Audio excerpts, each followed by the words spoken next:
शिवाय नमस्तुभ्यम हर हर महादेव। दर्शकों, जैसा कि आप जानते हैं कि कार्तिक मास का पवित्र महीना चल रहा है।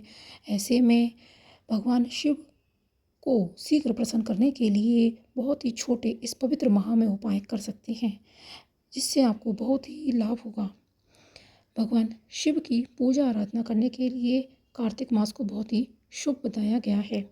ऐसे में भगवान शिव की पूजा अगर आप पूरे विधि विधान के साथ करते हैं तो भोलेनाथ शीघ्र प्रसन्न होते हैं और आपकी हर मनोकामना पूरी करते हैं। इसके लिए सुबह स्नान आदि कर शिव मंदिर में जाकर शिवलिंग को पंचामृत से स्नान कराएं।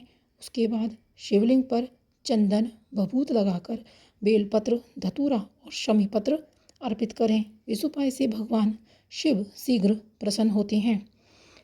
अगर आपकी कोई मनोकामना बहुत दिनों से अटकी हुई है और वह पूरी नहीं हो पा रही है, तो कार्तिक मास में शाम के समय प्रदोष काल में 1 लोटा जल आपको पानी से भर लेना है।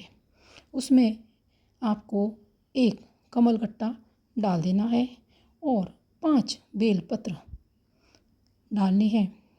लेकिन आपको भोलेनाथ का एक बहुत ही प्यारा सा नाम चंद्रशेखर बोलना है। तो चंद्रशेखर नाम से भगवान शिव को आपको यह अर्पित करना है और अपनी मनोकामना को बोल देना है। इस उपाय को अगर आप करते हैं तो आपकी कैसी भी मनोकामना है जो कि भोले दिन से बड़े दिन हो गए हैं पूरी नहीं हो पा रही है, तो आपको इस उपाय को करते ही वह शीघ्र से अतिशीघ्र पूरी हो जाएगी। भोलेनाथ का चंद्रशेखर नाम आपको याद रखना है। उसी नाम को बोलते हुए ही आपको शिवलिंग पर यह चीज़ अर्पित करनी है।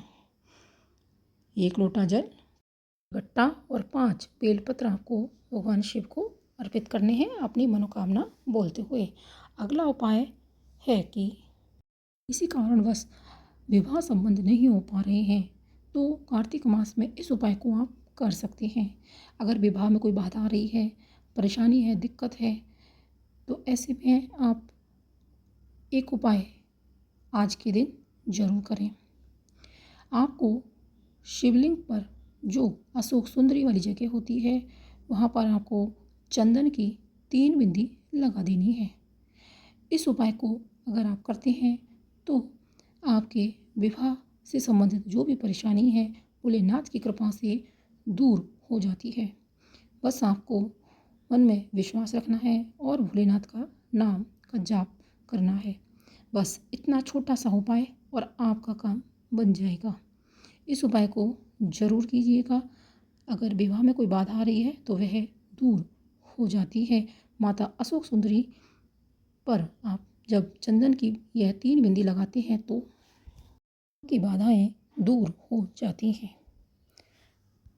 कार्तिक का महीना जो कि बहुत ही पवित्र होता है, ऐसे में आप कार्तिक मास के पूरे महीने दुख धन स्रोत का पाठ घी का दीपक जलाकर करते हैं तो आपकी मनोकामनाओं की पूर्ति शीघ्र अतिशीघ्र हो जाती है। जीवन में अगर कोई भी कष्ट आ रहा है तो दुख धन स्रोत का पाठ घी का दीपक जलाकर करते हैं तो उससे उन सभी कष्टों का नाश होता है।